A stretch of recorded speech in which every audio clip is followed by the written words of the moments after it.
Well, everybody, the William Mattar Law Offices are all about helping people. They've just completed their Safe Ride Home for the Holidays program, and now they're back to once again raise awareness about carbon monoxide poisoning. So we welcome back Megan Lederhouse, who's awesome over at that office. And Megan, we always are listening about and remembering that with our houses so shut down and airtight, that carbon monoxide is a problem. Yes. And it's a continued problem anywhere where we have this situation. Yep, and I think a lot of people are aware that it's known as the silent killer. It's colorless, it's odorless, it's really undetectable besides having a carbon monoxide detector.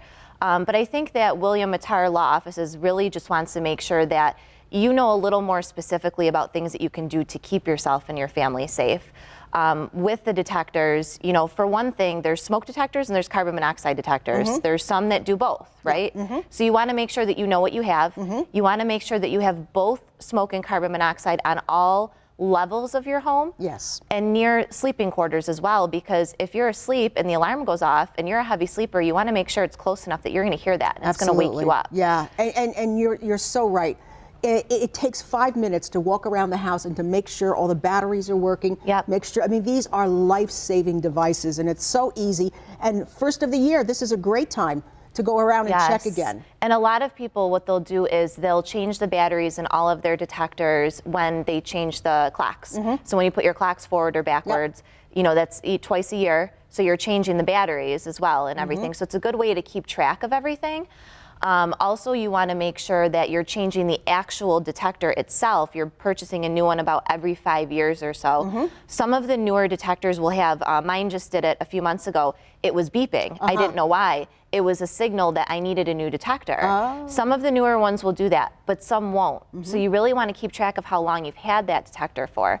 You know, William Mattar wanted to make sure with all, it's a lot of information, and people might watch this and then they go to work and they say, I'll do that later, I'll do it later. So we wanted to make it a little bit easier. We created a checklist, so you can go to williammattar.com. On our community section, you'll see a whole carbon monoxide page. There's a link, you can print that checklist out, and then that way you can go through your home and check all appliances, because we think of furnaces, I think, first, but there's so many other appliances that could be a danger for carbon monoxide. Right.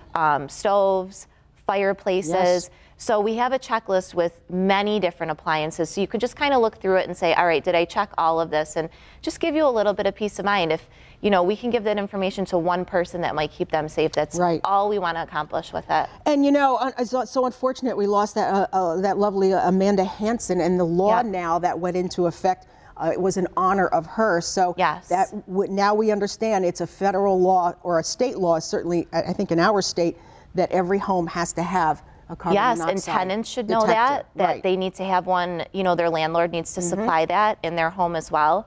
Amanda Hansen was sleeping at a friend's house and she passed away.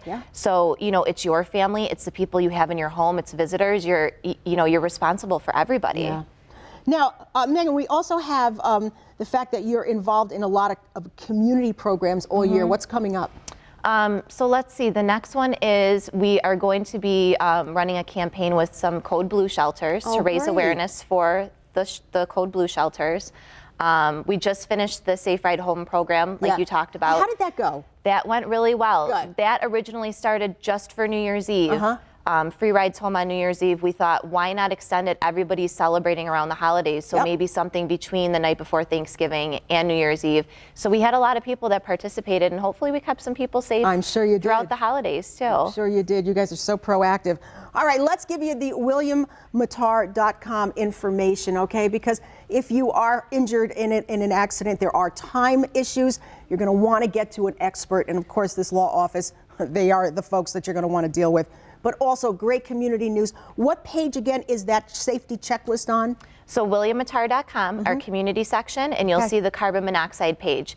If anybody needs help following a motor vehicle accident, as you brought up, any page on our website will have a form that you can fill out, and that way we can contact you to see if we can help you. All right, we're starting off this new year on a safe note. Yes. Thank you so much. Thank you. Happy New Year. Happy New Year. All right, we'll take a quick break, and we've got lots to do, so stay with us.